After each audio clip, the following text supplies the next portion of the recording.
Bonjour à tous, heureux de vous retrouver sur le plateau de Paris Turf TV pour votre quotidienne reçue 5 sur 5, l'émission du Quintet Plus et du Top 5. Pour m'accompagner aujourd'hui, j'ai le plaisir de recevoir Damien Bazerque. Bonjour Damien. Bonjour Philippe, bonjour à tous. Damien, direction Saint-Cloud, ce jeudi, le Grand Prix de la fête nationale, 4 ans et plus. J'espère faire un feu d'artifice. On va essayer. En général, vous n'êtes jamais loin du feu d'artifice quand vous êtes sur le plateau. Plus du feu que de l'artifice en tout cas. C'est sûr, ça je voulais pas le dire, vous l'avez dit vous-même.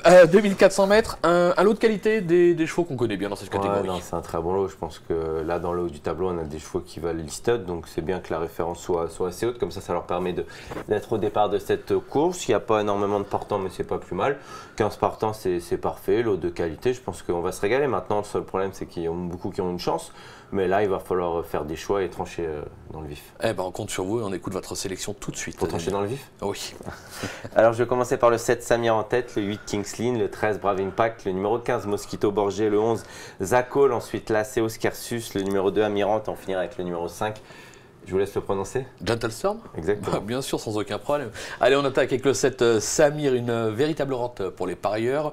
Son bilan dans les quintets, une victoire, 7 accessibles, 10 tentatives. On se souvient notamment d'une deuxième place, c'était dans le Grand Handicap de Saint-Cloud en avril dernier.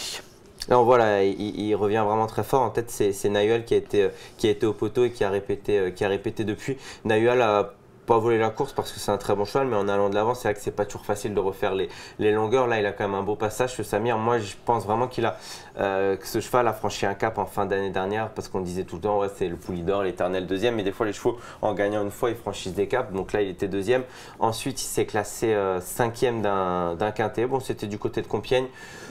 Ce jour-là, c'était une petite réapparition, peut-être qu'il n'était pas dans sa robe de mariée. Un peu, ouais. Voilà. Et en plus de ça, là, il va être associé à Christophe Soumillon. Avec Christophe Soumillon, c'est 6 sur 7. Et c'est un cheval qui est parfois pas plus mal aussi quand on change un petit peu de main.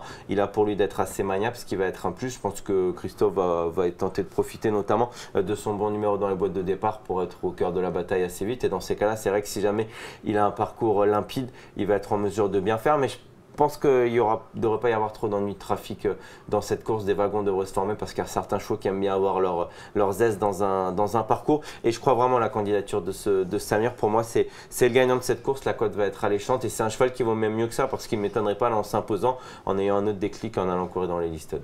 C'est fait, c'est annoncé. En général, quand Damien vous donne un gagnant, il gagne. Moi je dis ça, je dis rien. Vous verrez ma pépite à mon avis. Vous allez voir la pépite aussi. On passe au numéro 8, Kingsline, qui a déçu lors de ses premiers pas à ce niveau, mais il vient de se réhabiliter en s'octroyant une probante deuxième place justement à Compiègne dans le prix des Bords de l'Oise à Compiègne. On regarde. Ouais, c'est bien, c'est très bien ce qu'il fait. Franchement, là, il vient remenacer Dark Wave qui repart bien, mais là, Kingsline revient bien. On a Brave Impact qui fait une très belle fin de course, alors qu'il a dû un petit peu décaler, d'ailleurs très inspiré. Je crois que c'était Maxime Guillon qui était dessus. Très inspiré. Mais ce Kingsline, c'est un cheval que moi j'aime beaucoup. C'est un élément qui ne cesse de progresser. Alors après, c'est vrai que vous avez raison, il avait déçu un jour, mais sans avoir le bon parcours, parce que le problème avec lui, c'est qu'il aime bien avoir ses aises, figurez-vous. C'est un cheval, il n'aime pas trop être dans les autres, donc c'est ce que je disais tout à l'heure, il y aura certainement des wagons. Là, il va certainement tenter de venir un petit peu en épaisseur, mais c'est sûr et certain que c'est un élément qui a de la qualité, qui ne cesse de progresser, entraîné par un homme adroit. Moi j'y crois en plus, ça c'est un grand cheval qui a belle action. Le terrain, certains disent qu'il aurait préféré souple, mais j'ai regardé en bon terrain. Il n'y a aucun problème, contrairement à d'autres au départ de cette épreuve. Donc tous les feux sont au vert. Tous les feux sont au vert. Le numéro 13, Brave Impact, on en parlait juste là, c'est la ligne de Kingsline. Sa forme est sûre. Maintenant, le 15 dans les stalles, ça vous inquiète pas? Non. Non, c'est clair. Dernier coup, dernier coup, il avait le 18, je crois. 18, pas de bêtises. Je comptais sur Maxime Guillon, qui le connaît parfaitement et qui sait parfaitement s'en accommoder. Après, il va falloir voir comment se passe la course, mais même en épaisseur, si ça va pas vite, c'est pas un gros problème. Si jamais ça va pas vite, je préfère être à 2 néo plutôt qu'être dernier et pas revenir. Donc ça, c'est pas un gros problème. Donc non, Brave Impact, je pense que c'est un cheval qui, façonné un peu par Pierre Brandt, un élément qui nous vient d'Angleterre, elle a mis, comme elle sait un petit peu faire, quoi. Elle prend son temps avec ses chevaux et petit à petit, ça porte ses fruits.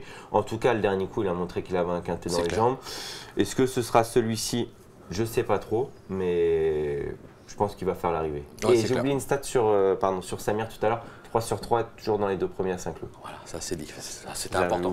Ça m'aurait embêté. Non mais franchement, ça me gênait. J'y pensais, je dis il faut que je lui en parle. Et là, il fallait oui, mais non, mais je me suis dit on va laisser passer un peu de temps. Allez, on passe au 15. Mosquito Borgette, cheval qui sait lire et écrire à ce niveau. Il affiche un joli 5 sur 6, on est dans les stats, sur la piste de Saint-Cloud, 51 kg. Bah, pareil, on peut pas l'écarter, hein, celui-là. On peut pas l'écarter. Hein. On peut pas l'écarter, mais s'il fait pas l'arrivée, il y aurait rien à dire. Oui. Parce qu'il va attendre et il faut voir. La course, c'est pas évident de savoir qui va prendre la tête, sachant qu'il y a 2 courses de ça. Ils avaient tenté d'être un petit peu plus offensif avec. En voyant le départ, je me suis dit bon, Mosquito Borgé, il n'y a pas de course et il a fait que tirer. Il a fait que tirer tout le long, donc il faut que ce soit bien détendu le cheval en course, qui nécessite d'attendre nécessairement. Et s'il n'y a pas de rythme, on ne va pas revenir du côté de Saint-Cloud, surtout que là en bon terrain, l'appui de la liste, ça va vraiment être primordial. Donc s'il ne fait pas l'arrivée, pour moi il y aura quelques excuses à faire valoir. Alors pour lui, il y a le faible nombre de partants. Je suis un peu le cul entre 2 chaises si vous me passez l'expression, et Oscarsus va aller devant, mais c'est pas sûr non plus parce que le dernier coup ils ont un peu attendu, est-ce qu'ils vont pas. Donc je sais pas trop comment se peut se passer cette course, mais s'il n'y a pas de rythme, une chose est sûre, Mosquito Borgé ne fera pas l'arrivée. Bon bah voilà, donc à la limite on le prend pas en base, on le met derrière, de toute façon les 3 bases on les a, 7, 8, 13. On continue avec le 11, Zacol, cheval qui affiche 100% de réussite sur cette piste avec notamment une 4e place, c'était dans le Grand Prix de Saint-Cloud en 2011, c'était un groupe 1, évidemment c'est plus la même catégorie, le cheval a vieilli, donc moins de prétention, maintenant dans un bon jour, on s'en méfier, il peut tout à fait prendre une place. Hein. Même gagner. Même gagner, oui c'est vrai, en valeur intrinsèque. Non, c'est un très bon cheval, après, par expérience, je sais que François Rowe, quand c'est pas des paris qui tente, il sait très bien que son cheval, il sait exactement que son cheval a la pointure. Alors la dernière course est moyenne, c'était sur 2000. Je regardais un petit peu, je ne trouve jamais son action. On refait un petit bout au moment du. C'était correct, mais le coup d'avant dans le quintet à la Teste, c'est le premier quintet. À la Teste, il avait fait un drôle de truc parce qu'au final, si on regarde bien ce jour-là, on s'intéresse vraiment jamais à la course. On est très très loin pendant le parcours. On décale. Et quand on a le jour, le cheval fait plutôt un bon bout. Moi, je considère que c'était un bout de cheval qui n'était pas à 100%, mais qui est sur la montante. La dernière course, lui a un petit peu remis dans le collier. Ouais. Sur un petit peu plus court, ça leur donne un peu de rythme. Donc après, quand ça rallonge, c'est pas plus mal. Mais Zacol, ça, c'est un vrai cheval de course. Hein. C'est quand même un drôle de cheval qu'on connaît parfaitement. Quelque part, ça ferait plaisir à tout le monde aussi qu'il fasse l'arrivée. Et ça demeure aussi un cheval plutôt facile à monter, qui peut s'accommoder toutes les tactiques, ce qui va être primordial dans cette épreuve. Bon, on s'en méfie, on l'aura compris. Un petit bonus avec le numéro 2 Amiran, puisque Florent Guy a été à la rencontre de Grégoire Lenders, qui présente ce numéro 2 Amiran. On l'écoute tout de suite. Oui, non, c'est un cheval qui est toujours régulier. Là, on se retrouve tout en haut des gros quintets, donc c'est toujours délicat. On oscille entre ces quintets-là et les courses principales ou les courses à condition. C'est un bon serviteur, il est toujours à l'arrivée. Il manque maintenant à ce poids-là et il lui manque le petit éclair de classe qui fait la différence entre le cheval de course principale et le cheval de quintet. Ça veut dire qu'on vise plus une belle place avant coup que la victoire? Oui, je pense qu'une 4-5e place, c'est largement dans ses cordes, puisqu'il fait toujours ses courses, il est hyper régulier, on trouve enfin du bon terrain, ce qu'il affectionne vraiment. Donc une 4-5e place est largement dans ses cordes. Mieux, c'est possible? Mieux, c'est possible. Je vous dis, il est tellement courageux, il met tellement son cœur sur la piste, le cheval est très bien en ce moment. Voilà, on pense plus une 4-5e place, mais s'il peut faire mieux, il ira faire mieux largement. Bon, c'est clair, on peut pas se tromper. D'accord avec ce qu'il a dit. On peut pas se tromper, plus une place. Bon, la gagne, ça va être compliqué. Maintenant, il est quand même assez confiant, on va s'en méfier. Je suis totalement d'accord avec tout ce qu'il a dit, moi. Voilà, moi aussi, je pense qu'on va pas rebondir dessus. Il a dit l'essentiel, puis c'est lui le pro. Hein. Donc, on va pas le remplacer. Damien, merci pour toutes ces informations. On va se quitter avec une petite pépite. Là, vous avez été la chercher celle-là, dans la 5e. Je crois que c'est une petite course sympathique. Je crois que j'ai été couillu, si vous me passez l'expression. C'est clair, j'osais pas le dire. Là, c'est 500 à Mectal, en espérant que Grégory Benoît soit un peu plus inspiré que lors de sa dernière course. Moi, je veux bien qu'on mette en cause le défilé. Mais à un moment donné, je sais pas, j'ai pas vu un cheval qui était plus tendu que ça avant le départ. Donc à un moment donné, ça pour moi, c'est des excuses un petit peu bidon. Ce jour-là, c'était juste que ce qu'il lui a demandé de faire, c'était tout simplement, tout bonnement impossible. Quand on a le favori d'un jockey club et qu'on est dernier au moment du démarrage, c'est juste pas possible. Alors certains me diront, c'est sûr, il a pas non plus une accélération fulgurante, oui, mais d'accord, mais il a pas non plus été dur avec.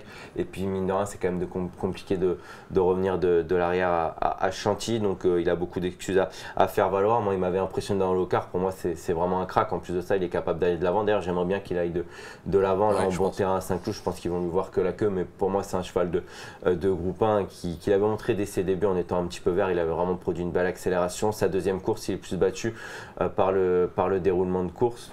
Je ne vais pas accabler son jockey. Ensuite, on l'a dit dans le haut-quart, il a pris tête et corde et vraiment il a montré de quel bois il chauffait, mais il est de la trempe des meilleurs et pour moi il ne va pas être battu dans moi je suis assez d'accord avec vous, on va aller intrinsèque, de toute façon il est totalement il nous donne une revanche, déclassé. Puis il nous donne une revanche. Enfin surtout Grégory Benoît. Ça c'est fait, c'est dit. Merci Damien pour toutes ces informations, merci à vous de nous avoir suivis. Bon jeu à tous et à très vite sur le plateau. Au revoir. Au revoir.